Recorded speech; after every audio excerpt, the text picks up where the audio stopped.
اعوذ باللہ من الشیطان الرجیم، بسم اللہ الرحمن الرحیم۔ حاضرین اور ناظرین، السلام علیکم ورحمۃ اللہ وبرکاتہ و مغفرتہ۔ ہم حدیث کو سن رہے ہیں، وضو کے متعلق حدیث ہم نے سنی ہے۔ اب انشاءاللہ مسواک کے متعلق چند حدیث آ رہی ہیں، وہ بھی ہم پڑھ رہے ہیں اور سن رہے ہیں، اور انشاءاللہ اللہ نے توفیق دی تو ہم اسے دوسرے تک پہنچانے کی کوشش بھی کریں گے۔ صلو علی الحبیب صلی اللہ علیہ محمد صلی اللہ تعالیٰ علیہ وسلم۔ امام احمد ابن عمر رضی اللہ تعالیٰ عنہما سے راوی ہے کہ رسول اللہ صلی اللہ علیہ وسلم نے فرمایا، مسواک کا التزام رکھو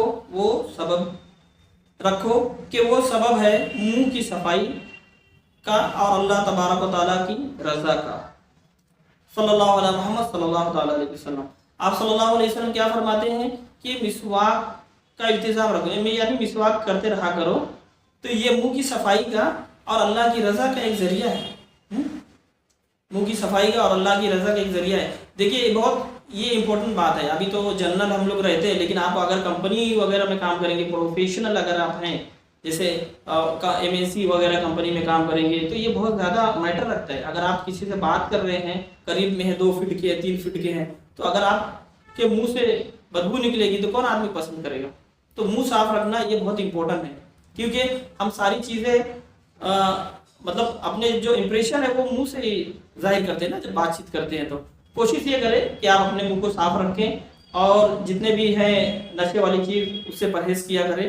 اللہ تعالیٰ سے دعا ہے کہ کہنے سننے سے زیادہ عمل کرنے کی توفیق دے۔ صلی اللہ علیہ حبیب صلی اللہ علیہ محمد صلی اللہ علیہ وسلم۔ اے اللہ، جو کچھ بھی پڑھا گیا اسے یاد رکھنے کی، اس پر عمل کرنے کی اور اسے دوسروں تک پہنچانے کی توفیق عطا فرما۔ اے اللہ، ہمارے والدین کی، ہمارے رشتہ داروں کی اور سارے مسلمانوں کی مغفرت فرما۔ کہنے سننے سے زیادہ عمل کرنے کی توفیق عطا فرما، مسواک کی پابندی کرنے کی توفیق دے۔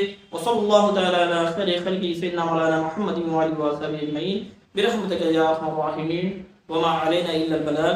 السلام علیکم ورحمۃ اللہ وبرکاتہ۔